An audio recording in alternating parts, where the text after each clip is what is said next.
Good day, everyone, and thank you so much for joining us today. Today, we're going to learn about how you can use Airbyte to build your Dremio Open Data Lakehouse. My name is Brett Roberts, and I'm a Principal Partner Solutions Architect at Dremio.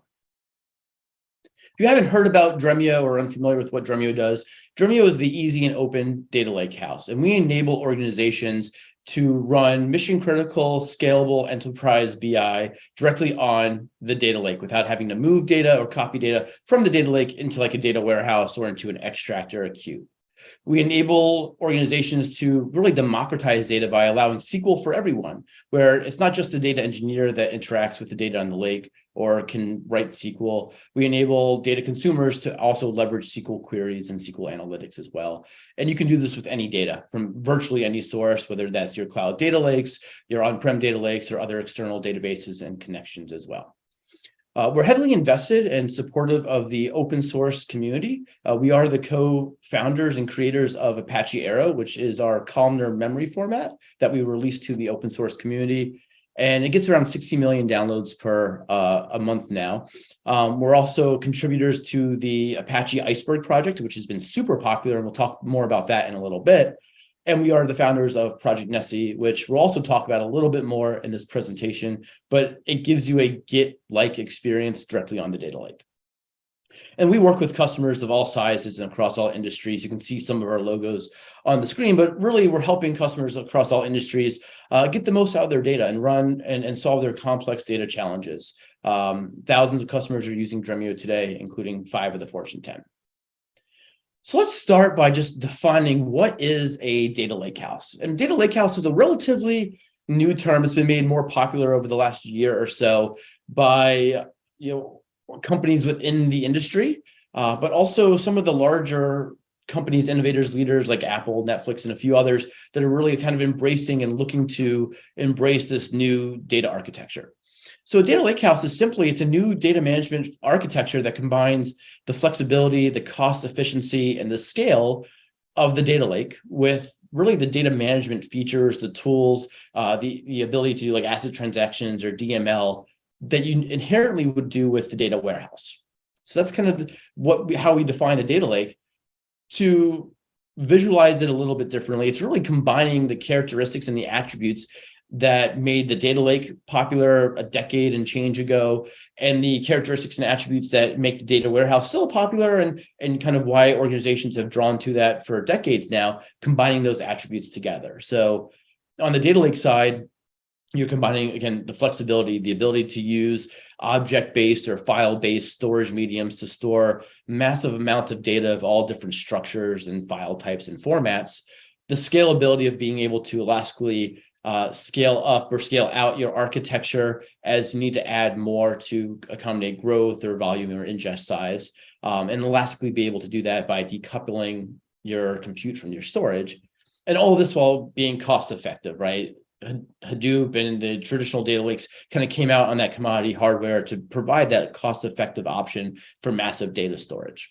So those are the characteristics that we are pulling from the data lake side. And we're combining that with the characteristics of the data warehouse, like transactional consistency, where you're able to add or remove or modify files atomically, being able to really provide that data quality to the organization, where you can track changes over time, you can roll back, you can do time travel, so that way you can quickly correct any data issues or data fidelity issues. And all of that kind of rolls into the reliability that organizations have been kind of relying on or been gravitating to the data warehouse for decades now. So when we combine these are kind of the 6 buckets of qualities together, you get a great name, the data lakehouse. So to visualize the architecture of the data lakehouse and how those features are kind of all rolled into what an architecture looks like, we have an example here on the screen.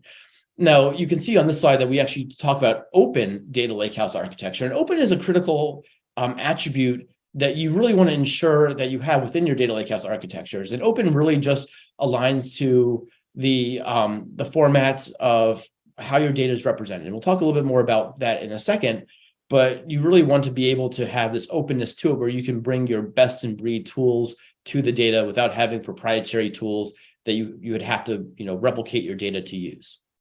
So if we look at the bottom and we start at the bottom of the stack, we start at the storage. And really the storage is based off of data lake storage, which whether that's cloud data lake storage like Amazon S3 or ADLS, or your on-prem data lakes.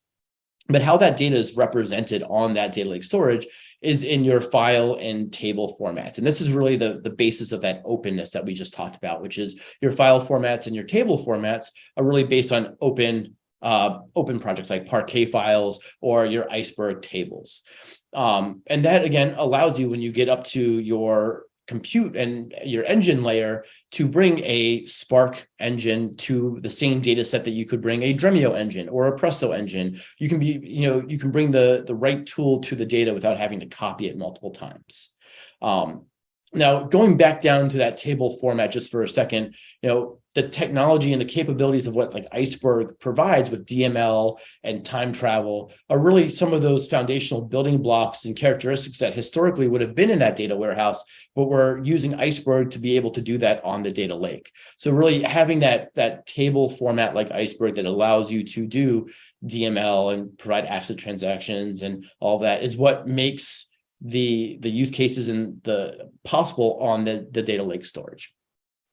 And then after you get through your engines, that fourth level of the stack, you also have your catalogs. And these are your metadata catalogs like AWS Glue, or Dremio has a service called Dremio Arctic, which is based off of Project Nessie and Iceberg that allows you to really, it's the metadata catalog for Iceberg, where you can provide Git-like experiences with branching in the catalog using Iceberg table formats. And all of this is built so that way your consumption team, your data consumers, can use their consumption tools to interact with the data directly on the data lake without having to bring it into multiple layers with the data warehouse or other aggregates or other extracts.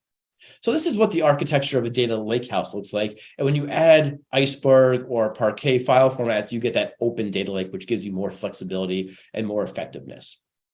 Now, the data lakehouse is important, but your architecture is always as good as the data that's in there, right? You always want to have the best data in your data management framework, so that way your data consumers can do what's important, which is provide insights to the business. And this is where Airbyte is super critical, because Airbyte is the tool that helps you populate your open data lakehouse with a ton and a variety of different sources. And it's not just operational data, but you can actually supplement that data with, additional characteristical data like Salesforce or HubSpot or other data sources to provide a more well-rounded or diagnostic view of the data. You can combine two different data sets together in the lakehouse that are two streams from Airbyte to ask not just what happened, but why did it happen? So what you can do here is you can connect using Airbyte to all the different sources that Airbyte has today. And I think there's hundreds of them. And then you set your destination in Airbyte to your data lake storage. So whether that's Amazon S3 or ADLS or Google storage, that is your destination. And that connection now supplements the data that's already in this data lakehouse with additional data to provide a more clear and analytical capability to your business. So let's just look at an example of how you can do this with Airbyte and Dremio today. And it really is as simple as just 1, 2, 3. You start with creating your connection in Airbyte. And you can see in the example here that we created a source, which was a Google Sheet, and that had some Northeast regional sales data that we wanted to use to supplement some of our existing sales data. We created the destination as S3, and we set up the connection. So now I have data that's rolling into my data lake storage. Every 5 minutes it's being refreshed. Then I go into Dremio and I can actually connect to that cloud data lake storage in Dremio and see the data that's represented in this case as a Parquet file in that S3 bucket. And what I'm going to do is I'm going to turn that into an Iceberg table. I'm going to add some last mile transformations to it. Maybe I'm going to change, dollars and cents to just whole numbers, or I'm going to, add cities to zip codes, just some last mile transformations. And I'm going to prepare that data to be used by the data consumption team. In this case, someone who's using Tableau. So they're going to go into Dremio. They're going to find this new data set that was made possible by Airbyte. They're going to connect that to their Tableau workbook, and they're going to go off and build dashboards and visualizations and help drive business decisions. If you want to see more about this, there's actually a really good tutorial on this QR code here. You can just take a picture of it that Airbyte put together that shows how you can do this with Dremio and Airbyte. So I kind of want to wrap with, I would love for you all to try this for yourself. It's super easy to do, and you can get it up and running both with Airbyte and Dremio in just minutes. And you can try it risk-free today. Dremio has a free forever community edition that you can use. It's a limited number of users, searches, data connections, but you can use this. You can pretty much have this be the basis of your open data lakehouse. And then you can connect this to or work and stand up your Airbyte instance to create your data pipelines that are easy, manageable, and scalable as well. So if you're interested in this, you can just go to app.dremio.cloud and sign up today and get started in minutes. So I know we didn't have a whole lot of time today, but if you have any questions, please reach out to me at brett.roberts@dremio.com. And I really do appreciate you joining the session, and have a great rest of your conference. Thanks a lot.